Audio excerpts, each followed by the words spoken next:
You're listening to Skeptoid. I'm Brian Dunning from Skeptoid.com. Neuro-linguistic Programming. Today we're going to point our skeptical eye at neuro-linguistic programming, a New Age communication technique intended to facilitate the exertion of influence. Is it science? Or is it another spin the wheel and invent a new self-help system disguising its marketing within scientific-sounding language? It was the early 1970s, and a young psychology student at the University of California, Santa Cruz, was spending another late night in the lab. Richard Bandler's assignment was to transcribe hours and hours of psychotherapy sessions from the maverick German psychiatrist Fritz Perls. After transcribing until his hands were about to fall off, Bandler noticed an interesting pattern in the way Perls spoke to his patients. Perls had an odd, almost annoying habit of taking his patients' comments and going back over them with very specific questions, forcing the patients to closely re-examine their wording. Sometimes it seemed that you couldn't make the simplest remark without Perls raking you over the coals. What made you choose this word? What are the implications of your statement? Perls would force his patients to confront the causes and motivations of even the most casual remark. Bandler noticed that this technique had a dramatic effect. Patients would eventually be ground down to the point that they were unable to explain themselves, leaving something of an internal void, and became exceptionally receptive to Perls' suggestions to fill that void.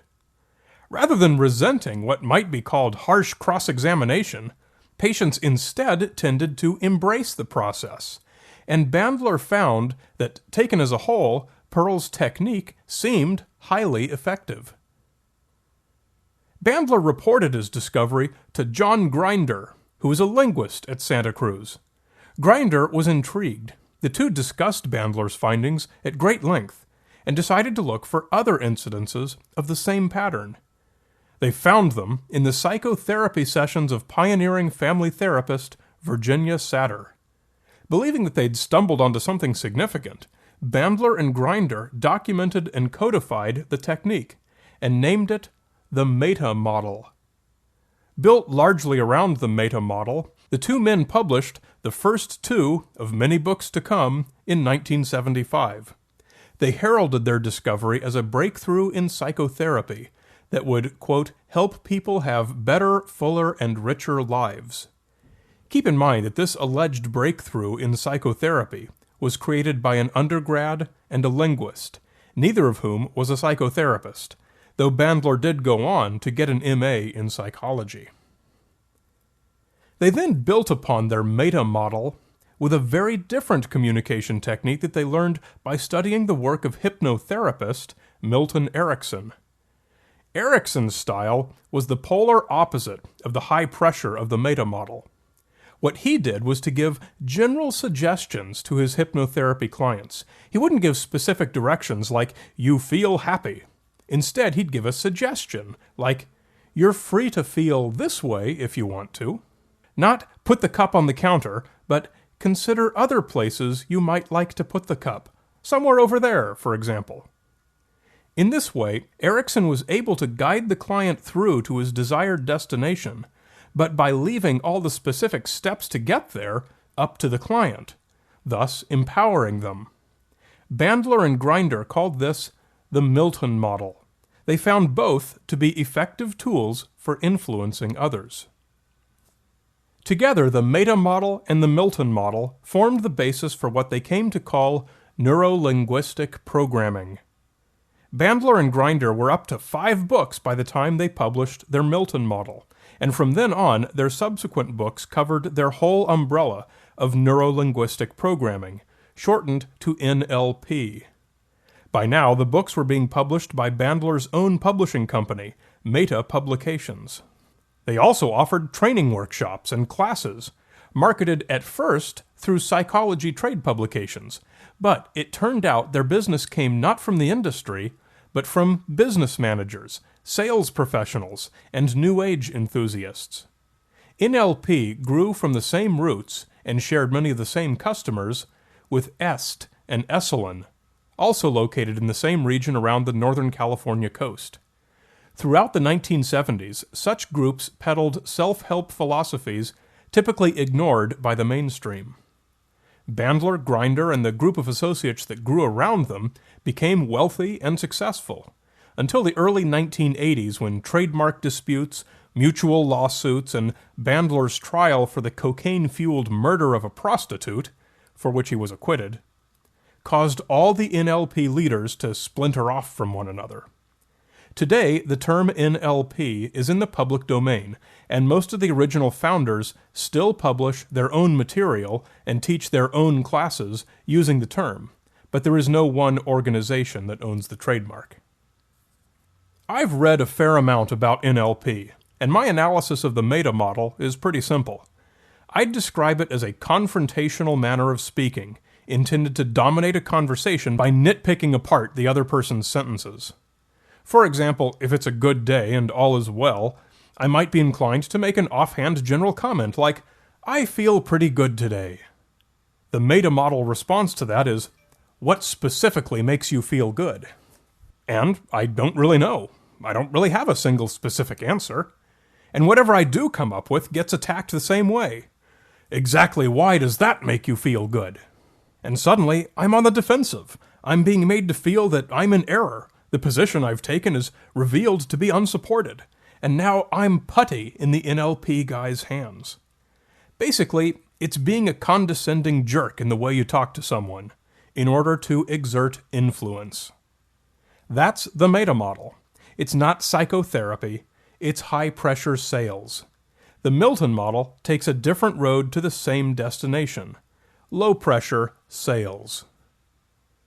And it's not just sales. It's negotiation in business. It's gaining the upper hand in interpersonal relationships. It's being an effective manager or sports coach.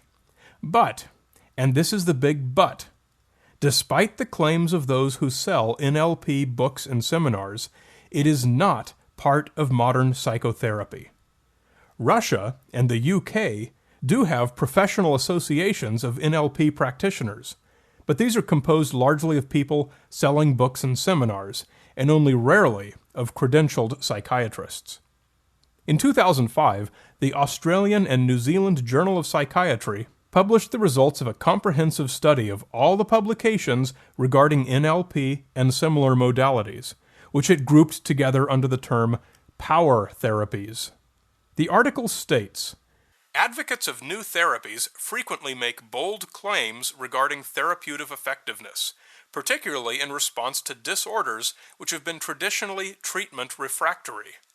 This paper reviews a collection of new therapies collectively self-termed the power therapies, outlining their proposed procedures and the evidence for and against their use.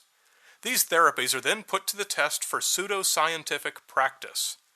It is concluded that these new therapies have offered no new scientifically valid theories of action, show only non-specific efficacy, show no evidence that they offer substantive improvements to extant psychiatric care, yet display many characteristics consistent with pseudoscience."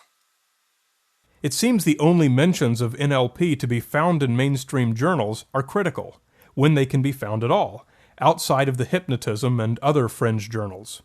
Even way back in 1987, the Journal of Counseling Psychology published an article that examines the experimental literature on neuro-linguistic programming.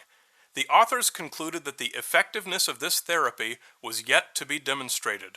Presents data from 7 recent studies that further question the basic tenets of NLP and their application in counseling situations. Dig far enough and you can find publications that support the therapeutic use of NLP, albeit from journals of varying repute. Wikipedia's article on NLP provides a long list of such articles, so if you wanted to state the case that NLP is science, it would be easy to go there and back yourself up. Well, of course, Joe Blow on the street has no real way of knowing which side he should believe, so this is one case where I'd recommend looking at the meta-analyses. Studies that attempt to summarize all the articles out there. The largest of these that I could find was done by Michael Heap in 1988. If the assertions made by proponents of NLP about representational systems and their behavioral manifestations are correct, then its founders have made remarkable discoveries about the human mind and brain, which would have important implications for human psychology, particularly cognitive science and neuropsychology. Yet there is no mention of them in learned textbooks or journals devoted to these disciplines.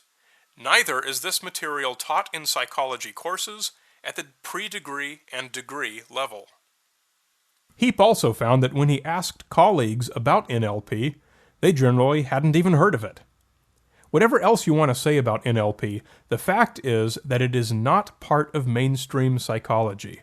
That doesn't make it wrong or useless. It just means it's not part of established, practiced science. So really, what we have with NLP boils down to just another pop culture, new age, self-help system that disingenuously markets itself as science. Read this book and you'll be a better manager, a better salesman, more successful. The promise of results, be they money, success, interpersonal, psychological, is a red flag that you're solidly outside the world of professional psychology, or any other branch of medical science. If any doctor or other profession ever guarantees you results or tells you that goals are only a few simple steps away, you have very good cause to be skeptical. Be sure to follow Skeptoid on Twitter at twitter.com/Brian Dunning, and friend me on Facebook and MySpace as well. Links are on the Skeptoid.com website. You're listening to Skeptoid. I'm Brian Dunning from Skeptoid.com.